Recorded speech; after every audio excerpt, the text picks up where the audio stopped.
From origin to legend. I need to become a symbol. I need to become Batman. Become the hero. Someone's gotta step up! Build a legacy. Let's get to work. You wanna get nuts? Let's get nuts. I'm allergic to nuts. Lego Batman, Legacy of the Dark Knight. This is my favorite part. Available May 22nd on PlayStation 5, Xbox Series XS, and PC. Rated E10 for ages 10 and up. Alright, what's up guys? Welcome to another episode of the TMossBoss Show. In today's episode, I wanted to talk on this hate that I've been getting from the Division 2 fans. Man, I just didn't think that would be the video game that I have a run-in with the fan base and stuff. And what's crazy is that at one point in time, I was a big fan of the Division series. You know, I was always looking forward to any content where it involved the Division, you know, from Ubisoft, because that was the one game from Ubisoft where it occupied a lot of my time. You know, the only other game that I can think of where it had me hooked was Advanced Warfighter 2, but I don't think they're ever going to come out with another Advanced Warfighter game, so I had to put my time and attention into the Division series. And I kind of just wanted to start this podcast episode or start it out with explaining my history with the Division, because I have been a fan of this game ever since they announced it. The very first Division game. So back in, because I think they announced it in 2015, or they showed a E3 video or trailer of it in 2015. Game didn't release until 2016.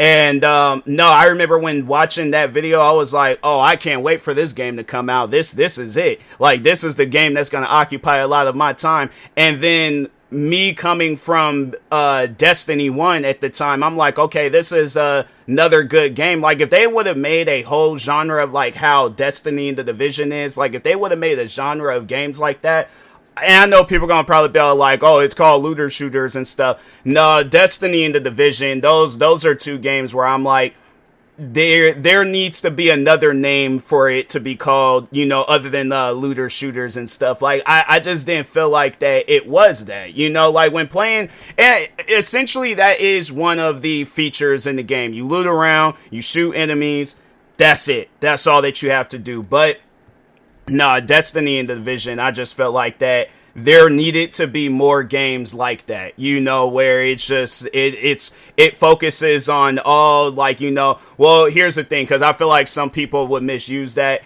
and and then they'll just be making any old, you know, game out of that genre and stuff. So that's why I'm like, Destiny and the Division, the first ones, amazing games. When it got down to Destiny 2 and Division 2, falling off. Like, those are two games where I'm like, it started off good, but then as the time went on, I was like, fam, what happened? Destiny then became pretty much both games became money hungry games. I would say that Destiny is a little bit more money hungry than the Division 2. But yeah, it's definitely one of those things where I'm like, I can really go on about Destiny, that series and stuff, and how Bungie, they just pretty much flopped with all their games. But overall, well, not all of them. The Halo games was good. It's just, you know, the Destiny and Marathon games, I'm like, yeah, you guys, y'all flop with those games. You know, it's like it's funny because so many people, I know when I had did talk on Destiny and Bungie and Marathon, and how just, you know, Marathon isn't a good game.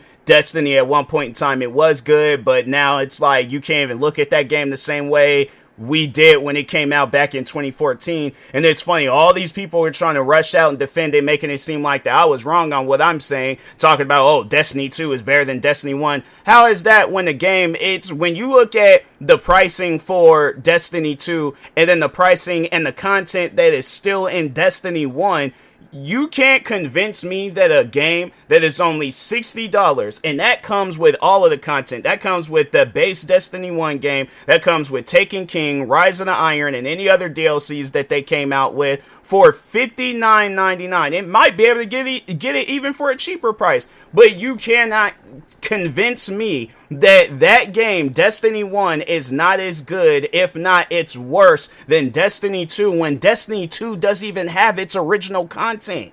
They don't have the original campaign in that game. And then on top of that, for them to lose over $700 million. Like, I think, hold on for a second. Let me just see the exact pricing that they said on how much money Bungie then lost and stuff over I think just this past year. Sony takes, no.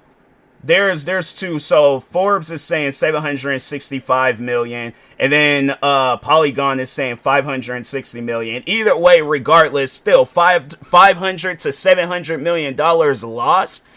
You have to ask yourself that question: how did Bungie get to that point? And when you look at their two main games that they're focused on right now, that's how they got to that point. All right, so now that Bungie has been pushed to the side, let's talk, because, I got to thinking about them, and I'm like, I need to say a few things about Bungie real quick. So, but anyways, let's focus our attention back on The Division and Ubisoft. I've said the word Destiny too many times, and now it's embedded in my brain right now. But anyways, but let's talk on The Division. Let's talk on where that game is at right now, because if somebody were to tell me that this would be one of the games that I don't like going into the year 2026, I wouldn't believe them, especially if this was during the time frame where I was heavily involved in the Division 1 series. Yeah, you wouldn't be able, there would be no way possible you would convince me that I would hate this game in the future. But that's where I'm at right now. I feel like hate is a strong word, but at the same time, I really can't think of no other words to use for the Division 2. The game sucks right now. And as much as people would love to try to convince me that it's not, I'm wrong on what I'm saying, I don't know what I'm talking about, let's really sit down and talk on the history of the Division series. So let's just talk on the company that decided to come out with the Division series, Ubisoft. Amazing track record when it comes to video games. When you look at their video games back like in the early, days of them really being an established company, the early Tom Clancy games, even the Xbox 360 Ubisoft games. I'm saying, like, you look at a lot of different games that Ubisoft was behind. There is no way possible, and they had like a few bad apples. I mean, there is that one Avatar game that they came out with where it wasn't a good game, like, it's one of those things. I have yet to play it. I actually did buy it. I seen it at that retro game store, and I've been meaning to play it because I was curious about how the game plays and stuff. So, but anyways, they had a few bad apples, and I just think that that's one of those things where it's like, hey, we came out with that game. That was the best that we could come up with. We apologize, but they moved on, And so here's the thing. Fast forward. We're in this new era of gaming. We're in this new era where the PlayStation 4 just hit the scenes. The Xbox One just hit the scenes. Gaming has gotten a little bit easier, more so with the development and stuff. That's what it seems like. And and there's a lot of different games that are coming out. The Division comes out. I remember when The Division, when it very first came out, I was like, bro, what is this game? Oh, my time is occupied. I am focused on this game. And then at the same time, I had just started working in Seattle, but I made sure of it. When I came home, played me The Division. Weekends, played me The Division. Days that I had off, played me The Division. That's how good that game was. I was playing other games, but I made sure of it that I got my Division content out of the way. I think that was one of the first games where, when I had started wanting to like get into streaming and stuff, I think The Division was the first game that I had ever streamed. So no, I have always been a fan of the Division video game, the very first game.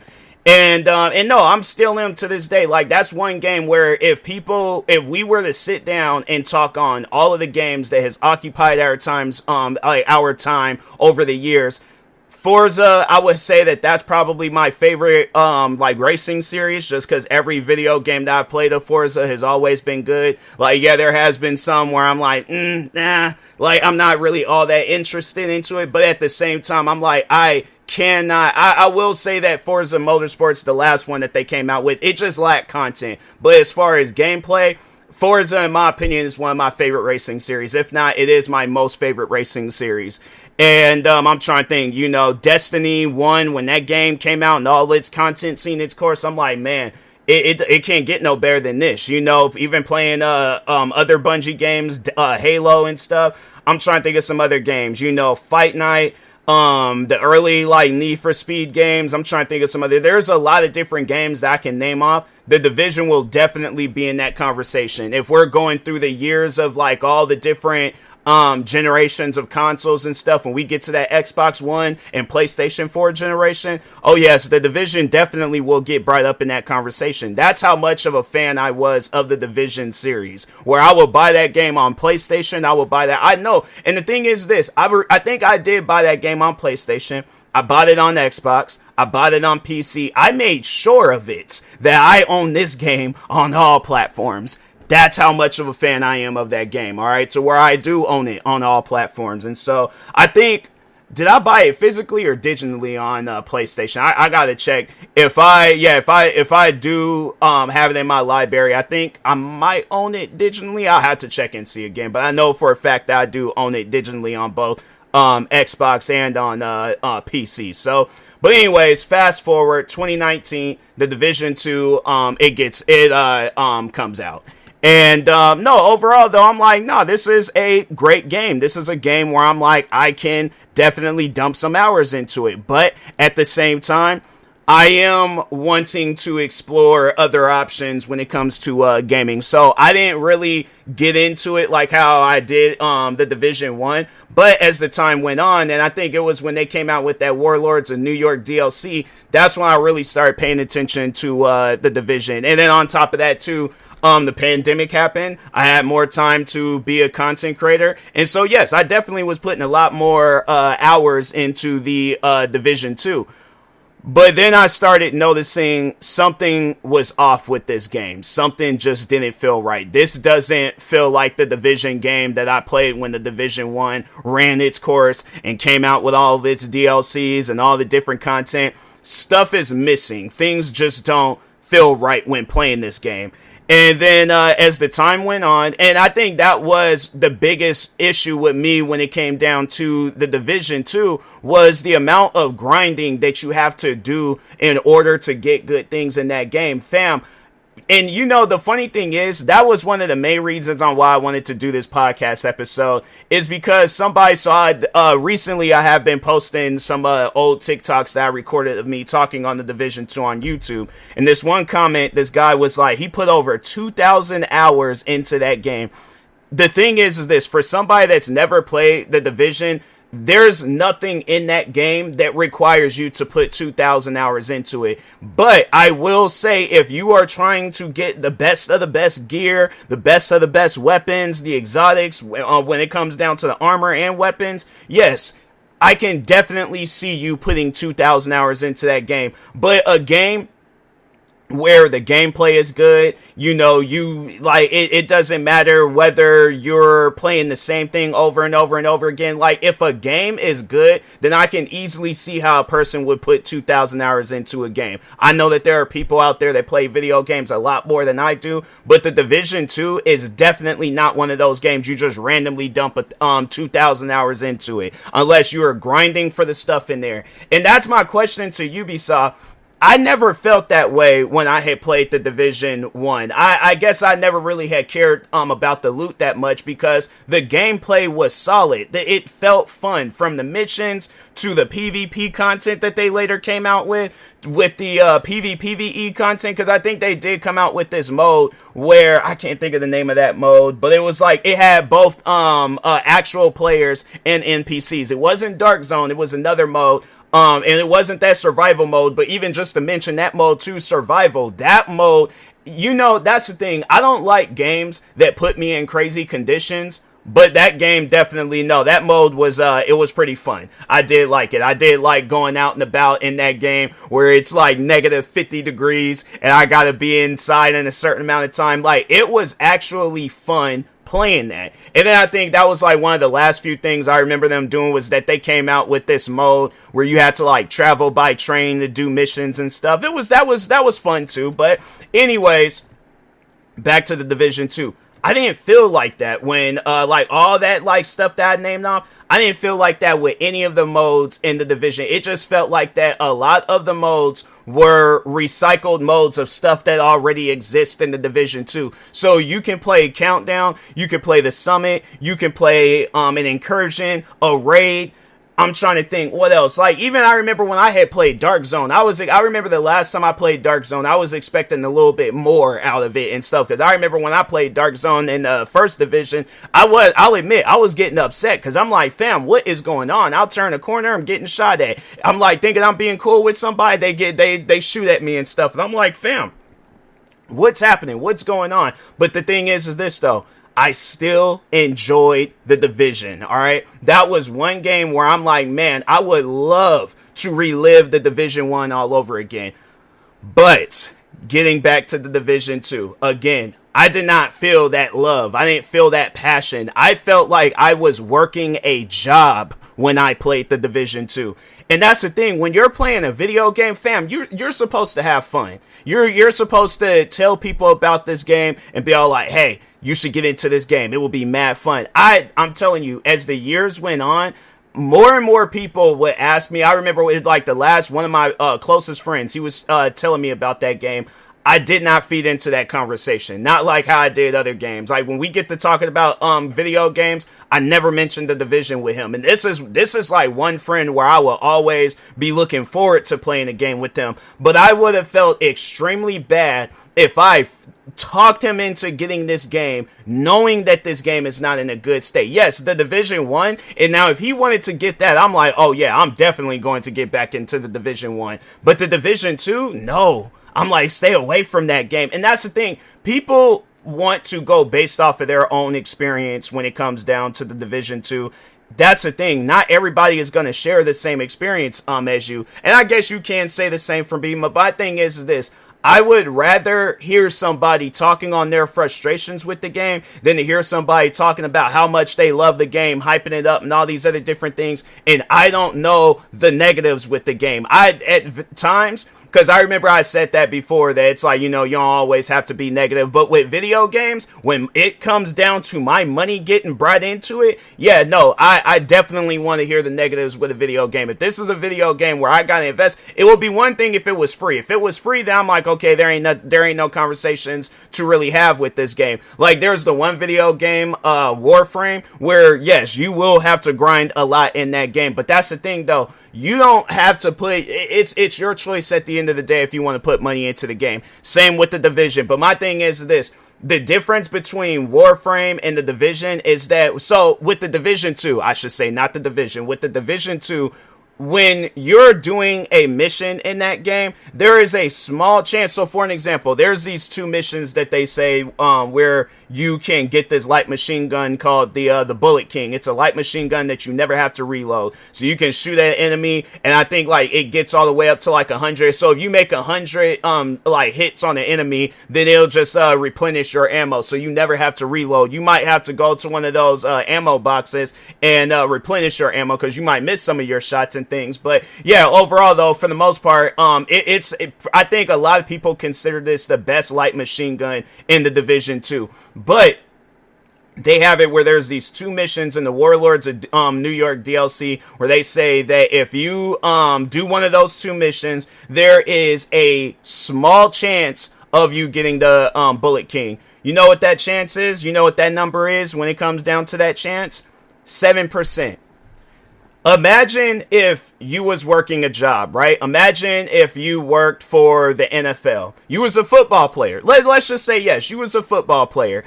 And the commissioner or the owner, whoever, they said there is a 7% chance of you playing this game, giving it your all, but there is a 7% chance of you getting this multi-million-dollar contract. And you're actually a good player. Would you continue playing in the NFL? So my thing is this, switching back to the Division. Why should I play this game if there is a small chance of me getting the loot that I want in the game? You're giving me, and so what they give you, I guess, if you're not getting the Bullet King, they'll just keep giving you the same weapon over and over again.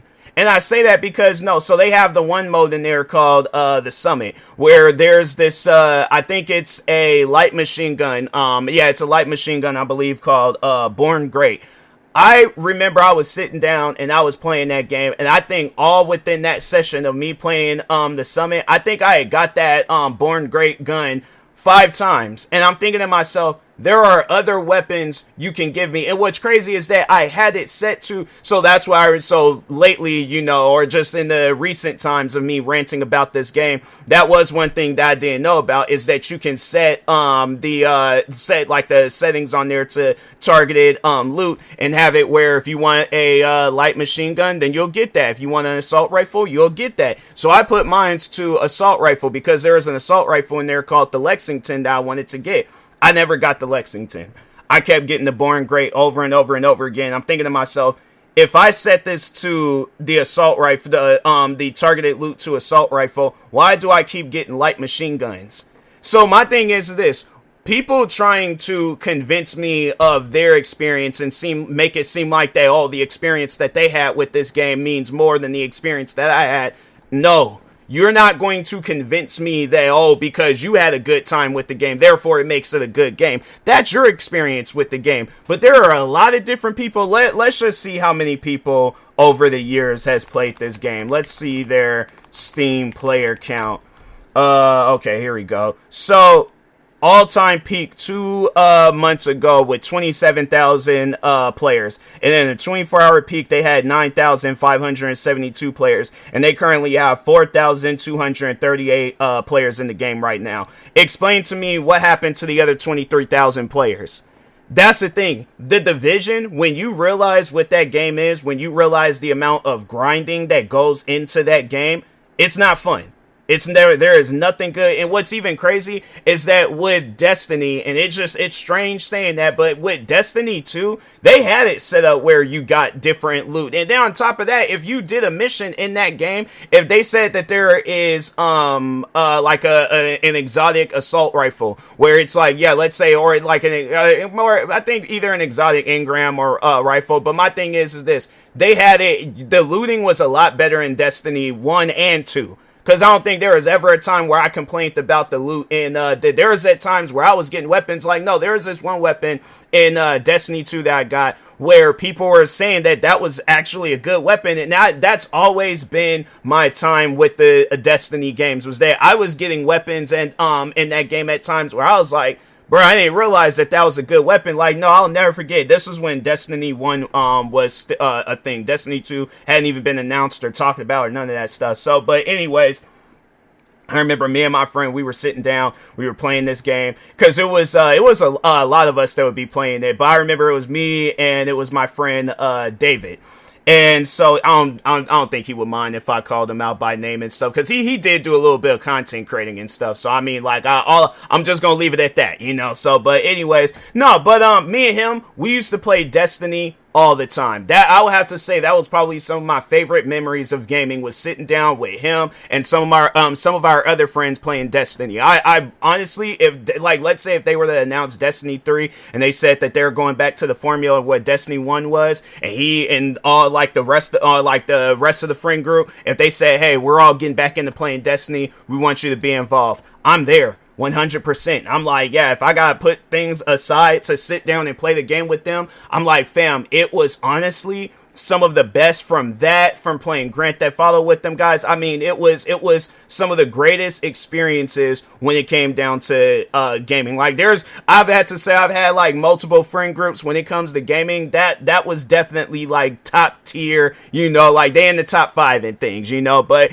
anyways, but I remember when me and him, we would play Destiny a lot. There was at times where I was getting weapons in that game where he would, I guess maybe he was in the same position as me when it came down to the Division. But no, overall though, we'll be playing the game, and let's say it was the one assault rifle, the Soros regime.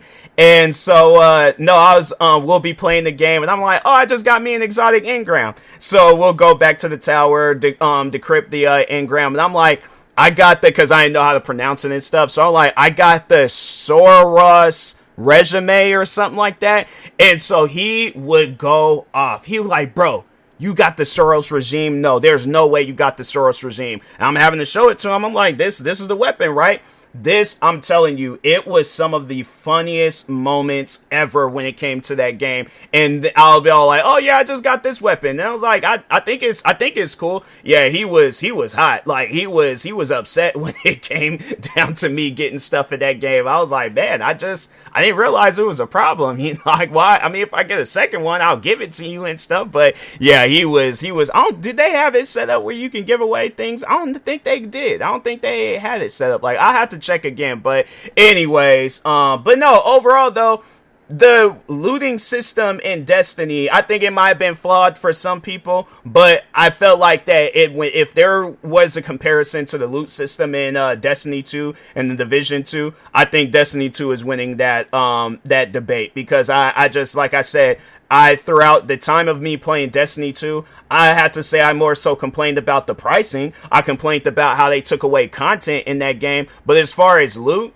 I never complained about the loot in there. Like, they had it set up where it's like, if you did a raid and they said there was a weapon that you was getting, there ain't no 7% chance of you getting the weapon. No, you're getting that weapon. So I don't know why it's different in the Division. You would think Ubisoft, it's like, okay, you're trying to be like other people by adding a season pass into the game, because a season pass, that was never added into the Division 2 when that game very first came out. I don't even think a season pass was in the books for that game. But for some odd reason, they decided, you know what? We're going to add a season pass into the game. Why? I don't know. I didn't ask for it. Nobody else didn't ask for it. Yeah, that's one of those Ubisoft moves where it's like, we're going broke. Let's figure out some ways we can make more money. Oh, let's add a season pass into the game that nobody didn't ask for and stuff. And so what's funny is that, so not this current season, I think it was the last season, I did buy it. I bought it to see what like different loot I would get, and it was still the same thing.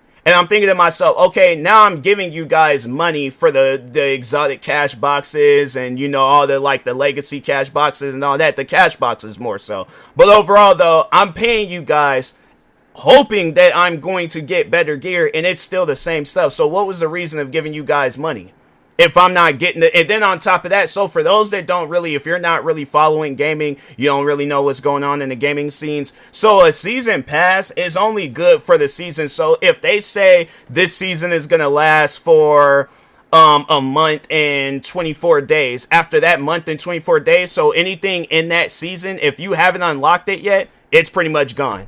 So you went and just pretty much just gave Ubisoft money. And I'm thinking to myself, if I'm getting a product in return that I don't have, then it would be okay. At least my thing is this, at least with Fortnite, they have it set up where it's like, you don't even have to put money in that game no more. But on top of that too, it's like they do have it where in the season pass, like I think that if you don't unlock all of this stuff, they'll give you some things after the season is over with. They don't do that in the Division.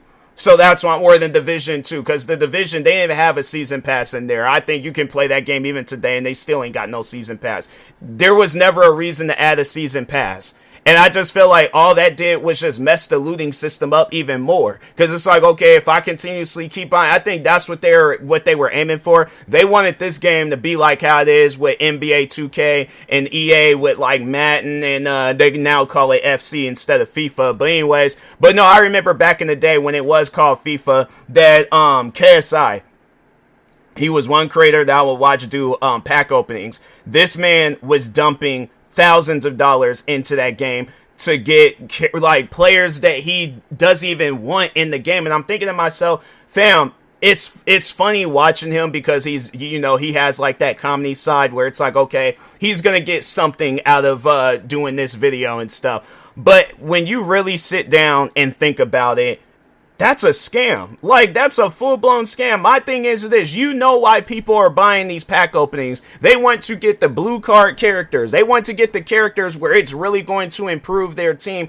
But my thing is this. If I buy these packs and I'm not getting good characters, what is the reason? And I know people are gonna be like, oh, that's the gamble, that's the coming up with some old crazy gaming catchphrase. Fam, I'm not trying to hear no gaming catchphrase. I'm trying to play a game and have fun with it. I'm trying to have it where I feel like how I did when the Division 1 came out and when a lot of other different classic video games came out. Not a game where I'm putting money into it because what, you guys are going broke or something? The only reason why I want to put money into a video game is that if I have multiple consoles and platforms and all that stuff, I want to be able to buy it on that platform too. That's the only reason on why you guys should be getting money, is for that and for the DLCs.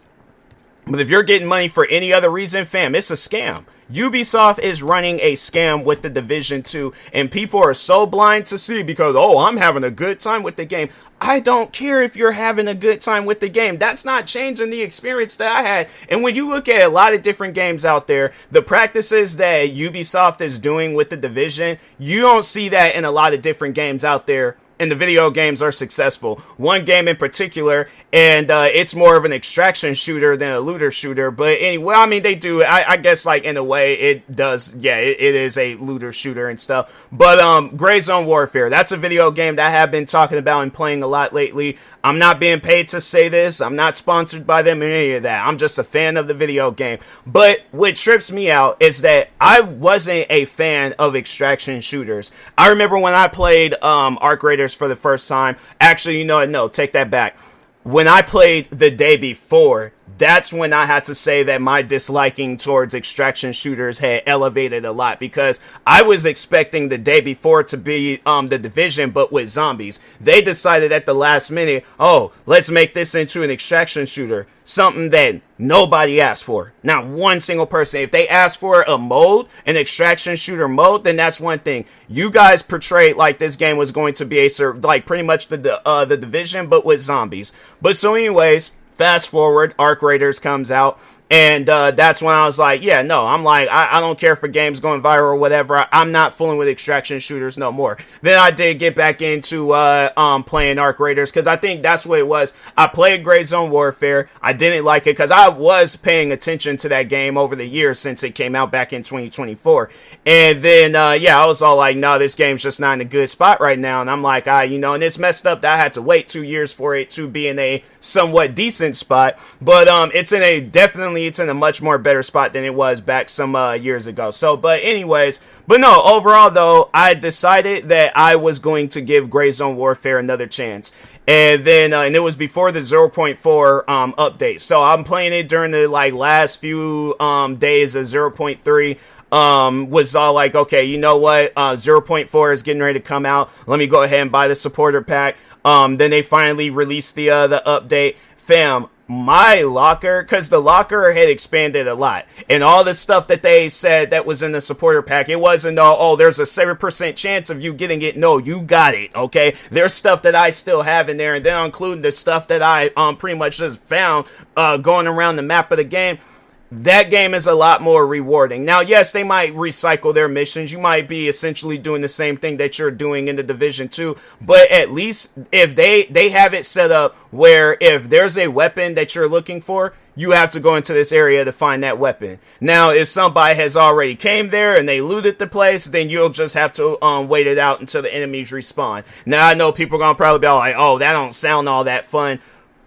When you sit down and you put it in perspective, sitting and waiting, and because the map is pretty big, most likely whatever weapon that you're trying to find, you can either buy it from one of the gunsmiths with the in-game money. I don't even think you have to. The only real money that you have to put into that game is by buying one of the additions for it. But other than that, there ain't no reason, there's no way possible for you to put money into the game unless you, I don't know, find one of the developers' cash apps or something. You just randomly start giving them money. But other than that, there ain't no reason to put money into that game. Can you say the same thing with the Division 2? They have a season pass. They have multiple DLCs that doesn't even really change the game and stuff. I mean, you could have just left it at Warlords of New York, or even just the base game of the Division. Honestly, if you were to take away all those DLCs and just be all like, oh yeah, we just gonna, there ain't really no loss with the game. It's still gonna be the same game and stuff. But no, with Gray Zone Warfare, and that's the one thing that I wanted to mention with that game before I end this episode,